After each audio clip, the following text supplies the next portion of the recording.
اس سے بچنا جو حضور کے صحابہ کے بارے میں بات کرے، بچنا اس سے. جو سیدنا ابو بکر صدیق کے بارے میں کوئی دیکھو کیا مقدر ہے صدیق و فاروق کے، جن کے گھر ہی رحمتوں کے خزینے میں. بھلا کیا کہا نبی پاک؟ حضور نے فرمایا میرے اوپر جس نے نیکی کی تھی بدلہ دے دیا ہے. یہ جو میرے ابو بکر صدیق ہے نا، ان کو میں اللہ کی بارگاہ میں لے جاؤں گا، کہوں گا مالک تو ہی بدلہ عطا فرما. ایک ہاتھ میں جناب صدیق کا ہاتھ پکڑا، ایک میں حضرت عمر کا ہاتھ پکڑا، اور حضور مسجد نبوی سے باہر آ رہے ہیں. دیکھنے والے کی زبان سے بے ساختہ سبحان اللہ نکل گیا. کیا شان ہے، کیا مقدر ہے.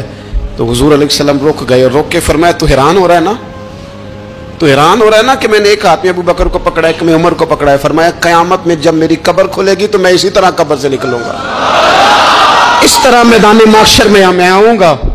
خبردار حضور وفاداروں کے وفادار رہنا، ان کے وفادار رہنا، ان کے وفادار رہنا. بڑا عجیب دور آیا ہے. ہم نے یہ دور دیکھا ہے کہ لوگ حضور کے صحابہ کے بارے میں بھی بات کریں گے.